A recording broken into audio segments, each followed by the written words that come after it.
जयंत फूकर नामक एक व्यक्ति सिल्वर के पास एक गांव में निवास करता था। वह एक संपन्न परिवार में जन्मा था। जमीन जायदाद रुपए पैसे की उसे कोई कमी नहीं थी और वह सुखमय जीवन व्यतीत कर रहा था। एक दिन वह पड़ोस के गांव में रहने वाले अपने चाचा के पोते के विवाह में सम्मिलित होने गया। विवाह उपरांत वह कुछ दिन गांव देखने वहीं रुक गया। एक दिन घूमते घूमते वहां के हाट बाजार पहुंचा। तरह तरह के सामानों से सजी दुकानों को देख वह बहुत प्रसन्न हुआ।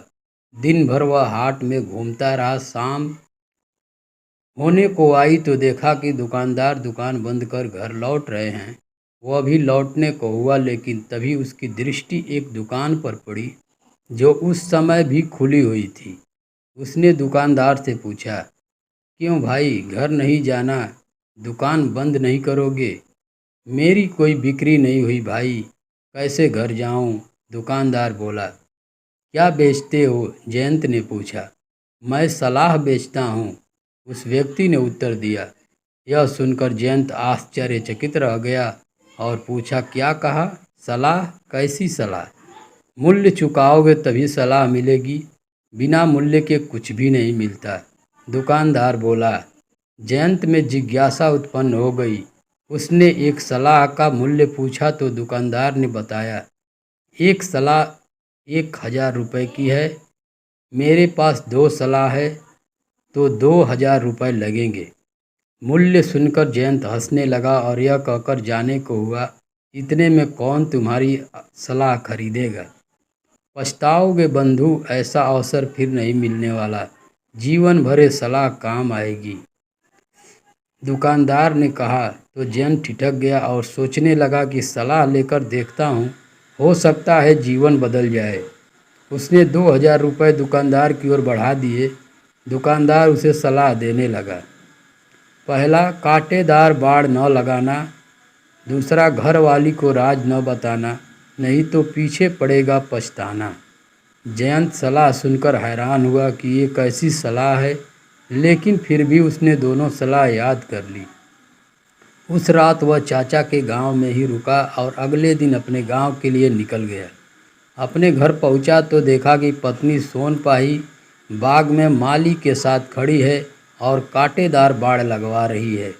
उसके दिमाग में दुकानदार की पहली सलाह कौन थी, कांटेदार बाड़ मत लगवाना।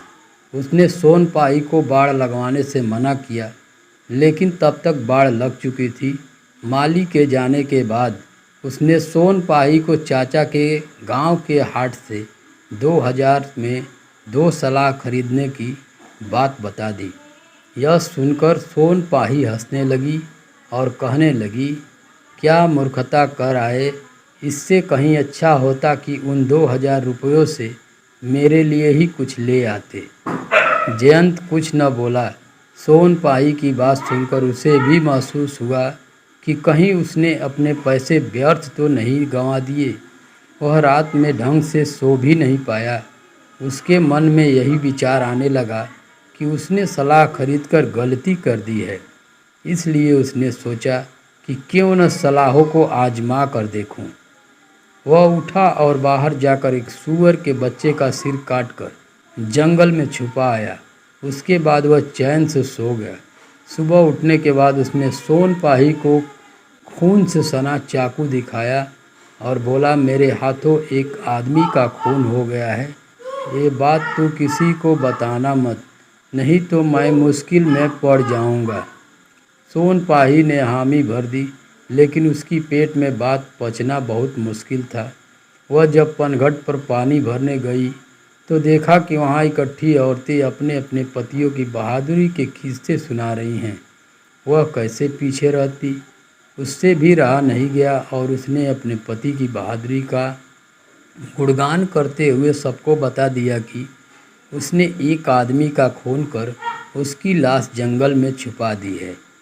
यह खबर आग की तरह पूरे गांव में फैल गई। जो भी जयंत को देखता डर के मारे दूर भाग जाता। जब तक यह खबर राजा के पास पहुंची तो उसने सैनिकों को जयंत को पकड़कर लाने के लिए भेजा। जब सैनिक जयंत को उसके घर से पकड़कर ले जाने लगे तब कांटेदार बाड़ में फंसकर जयंत की पगड़ी गिर गई और जयंत वैसे ही राजा के पास पहुंच गया। राजा का नियम था कि कोई भी व्यक्ति उसके पास बिना पगड़ी के नहीं आएगा। जयंत को बिना पगड़ी के देख राजा आग बबूला हो उठा। यह देख जयंत को दुकानदार की पहली सलाह याद आई, कांटेदार बाड़ न लगाना। फिर राजा ने उससे पूछा, तुमने किसका खून किया है? यह सुनकर जयंत के होश उड़ गए। वो एकदम से कुछ कह नहीं पाया। तब राजा बोला, तुम्हारी पत्नी गवाह है कि तुमने किसी का खून किया है, इसलिए तुम इस आरोप से बच नहीं सकते। तब जयंत को दुकानदार की दूसरी सलाह याद आई, घरवाली को राज न बताना, नहीं तो पीछे पड़ेगा पछताना।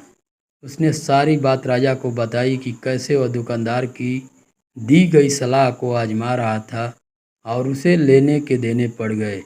फिर वह सैनिकों के साथ जंगल गया जहां उसने सूअर के बच्चे का सिर छुपाया था। सैनिकों ने वापस आकर सारी बात राजा को बताई तो राजा भी हंस पड़ा और उसने जयंत को छोड़ दिया। जयंत चैन की सांस लेकर घर वापस आया, लेकिन उसने सोनपाही को कुछ नहीं बताया। अगले दिन उसने अपने घर से कांटेदार बाड़ हटवा दी और दुकानदार की सलाह जीवन भर मानने का निश्चय किया। तो दोस्तों, यह कहानी आपको कैसी लगी कमेंट में ज़रूर बताएं। चलिए मिलते हैं तब तक नेक्स्ट वीडियो में। धन्यवाद।